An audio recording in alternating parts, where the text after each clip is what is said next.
All right, this is Dr. Kevin Passero. Thanks for tuning in on these three short videos. In the last one, we talked about some of my general thoughts around some issues, fears, concerns, handling yourself, advice on COVID-19 pandemic. In this video, we're going to be talking about some common health conditions that people are calling and discussing with me at the clinic. We're still doing telemedicine visits, so I'm still actively working with patients remotely on a very regular basis, day by day, supporting them in their health. And that's for various reasons. Some are just normal care that people are still following through on. Some are new things that are coming up in response to this. And then some are actually patients that offering supportive care who have been diagnosed with COVID-19, who have symptoms that don't require hospitalization yet. And we're really trying to make sure that that doesn't happen and that it doesn't progress any further.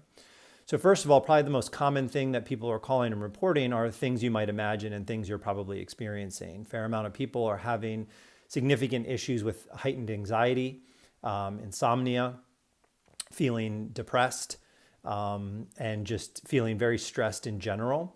So, and the other obviously probably most common one that people are asking about, or were asking about at least last week when things really started to intensify, was immune support.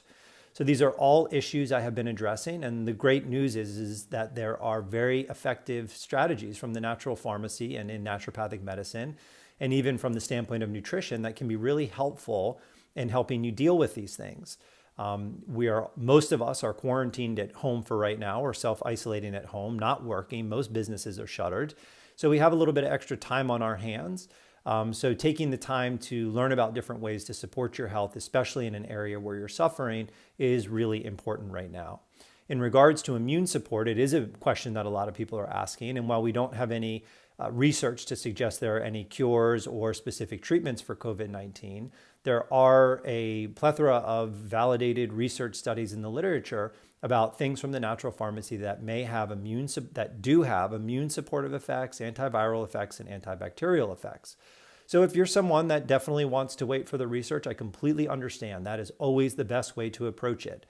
But unfortunately, right now, we don't have that luxury in some circumstances.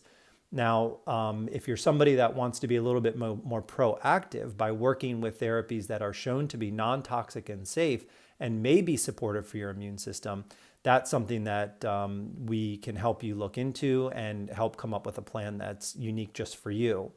On my website, which is at www.greenhealingnow.com, I posted an article last week that sort of gave a little overview with some research references of about the top 7 or 8 different immune supportive or potentially antiviral, antibacterial botanicals and natural products. It is by no means fully comprehensive. And since I posted that article last Monday, I've come across a significant amount of research that may be a little bit more specific to COVID-19. So please check the website if you're interested. I'll continue to update that information with whatever's coming out. I'm in close contact with the National Association for Naturopathic Doctors, and they have collaborated an amazing team of the most brilliant naturopathic doctors, researchers, even medical doctors to continue to scour the research, the data, the literature to come up with any type of solutions.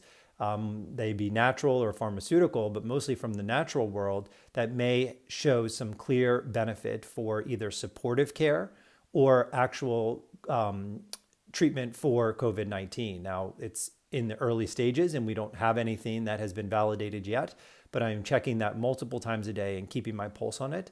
So if you stay tuned with me, it'll be the first place where you hear about some exciting news like that. For example, the trials that they just started in New York and that they have been doing in China for a while using high-dose intravenous vitamin C for patients admitted to the hospital alongside some other medications.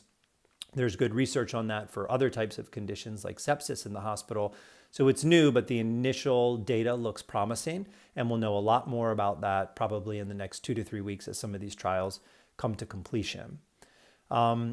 So the other issue that people are calling and asking about, and that I think everybody needs to be incredibly aware of, is that the people that tend to have the most problems with COVID-19 infection are people that have underlying health conditions. High blood pressure and heart disease and diabetes and underlying other immune dysfunction seem to be the primary issues that create the biggest risk for somebody not uneventfully recovering from a COVID-19 infection. So if you are someone that has blood sugar problems, diabetes, if you have high blood pressure, if you have a pre-existing history of cardiovascular disease, if you have an autoimmune condition that's not well regulated, this is the time to start looking at and addressing these issues. The body has the ability to get things under control and reverse chronic issues very, very quickly with the right guidance. We see this over and over again in the clinic. We can see blood sugar numbers drop within a week and regulate in people that have certain types of diabetes. We can see blood pressure numbers regulate within 1 to 2 weeks. We can see cardiovascular inflammatory markers come down, systemic inflammatory markers come down, autoimmune markers come down with things as simple as proper diet and nutrition.